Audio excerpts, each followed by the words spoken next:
Well, Marco Antonio Barrera has been involved in some of boxing's greatest ever nights. Right up there with the best was his classic fight with Eric Morales. The venue, the Mandalay Bay in Las Vegas. The fight, simply wonderful. Now Morales soaking up these shots and coming back with some of his own.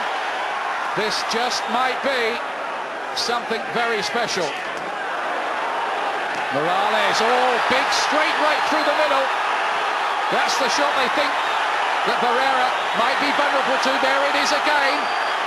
Morales coming back. Are we seeing a turning of the tide here? It looks like it. Morales is really going for it. And Barrera does look a little tired, but look at him come back. Oh dear, this is a real barn burner of a fight. What a turnaround. Big shots getting through. Look at this again. Look at this. Morales trying to come back. Barrera though nails him with a right and a left hook, and Morales wobbled down. And then another Barrera left hook, and this after Morales had hit him with a series of right hands in another memorable round here.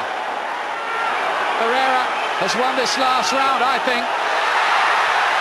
And he goes down on one knee, and that's going to be a knockdown. Morales is complaining. And that might be crucial. He says, no. 10 seconds left on a fight and a night to remember for as long as boxing goes on. There it is, it's over. Desde una nota de Tijuana, Mexico, Eric Terrible Morales. Part of a great trilogy, of course. Barrera going on to win the next two. What about Barrera's place in history? You know, that night, that fight was probably for me, in 20 years of covering boxing, that was the best fight I have ever seen live. It was fantastic. And both them fighters, they made each other on that night. And I think of my generation, people that's watched fights, Barrera's got to go down as one of the best fighters we've seen. I mean, he had it all. No significant knockouts since April 2005, the Fanner fight. No, he hasn't really carried his power up in weight with him, but you know, you've got to see who the opponents he's been fighting over the last few years are. And when you think it's men like Manny Pacquiao and Juan Manuel Marquez and Rocky Juarez, you know, it gives you an idea that, you know, these guys don't get knocked out. Great work, but like you say, not at lightweight. No, you know, but again, you know, he's been in with the best lightweights, you know, some of the best pound-for-pound fighters in recent years. So you're not expecting him to knock people out the way he did there. What sort of shape do you think Barrera is in? You know, the one thing you can never take away from him is he's Mexican.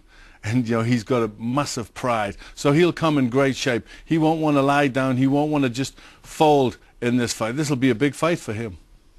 Well, Barrera's previous encounters with British fighters are anything to go by. Khan is in trouble. 3 fights, 3 wins for the Mexican Brit basher, including one memorable night at the Albert Hall. It was nearly a decade ago that Barrera carried out a one-round demolition of Englishman Paul Lloyd. It was a masterclass Lloyd has never forgotten.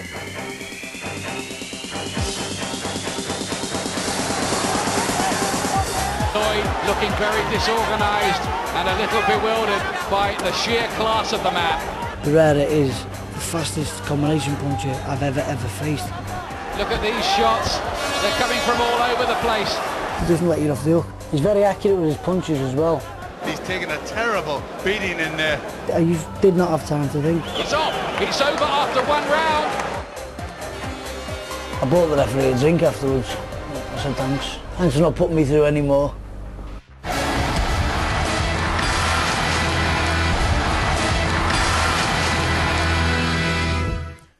We're counting down to Amir Khan against Marco Antonio Barrera. Chief support on Saturday night, the return of Enzo Maccarinelli. It's 12 months since the Welshman lost his World Cruiserweight title to David Haye. Now he faces an American-based Cockney whose nickname is Kryptonite. Here's Ed Robinson.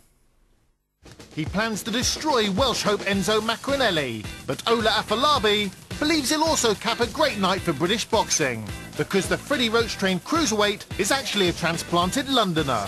It's real, it's me. I'm all English, man. I'm English, that's it. Yeah, I like the fish and chips. I was born in London, and here I am in LA boxing. And globe-trotting Afolabi is thrilled to have landed a homecoming fight with Macaronelli. I'm psyched, you know. I worked my whole life for this situation. It's finally here, so I can't even put it into words. I guess I have to put them in my knuckles. The fighter known as Kryptonite first impressed Roach sparring in Los Angeles with the legendary James Toney.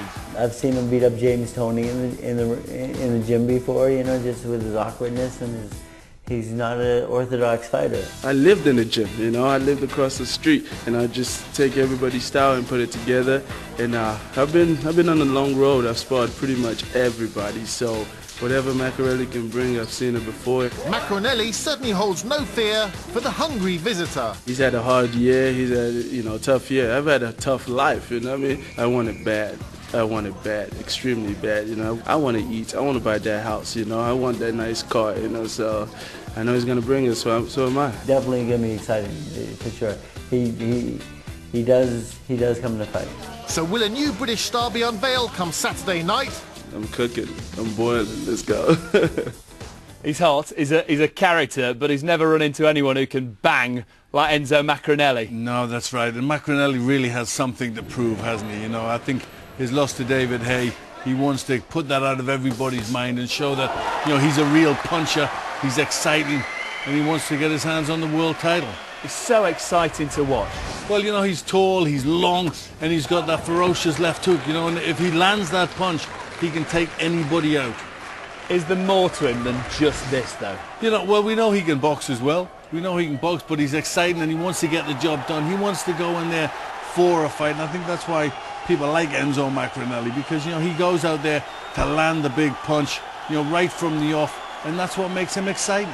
You feel that he's chomping at the bit as well to get back his world title. Very, very much so. I think the David Haye defeat really hurt, and I think he wants to get it back. He wants to get his pride back, and I think he's going out there to do that.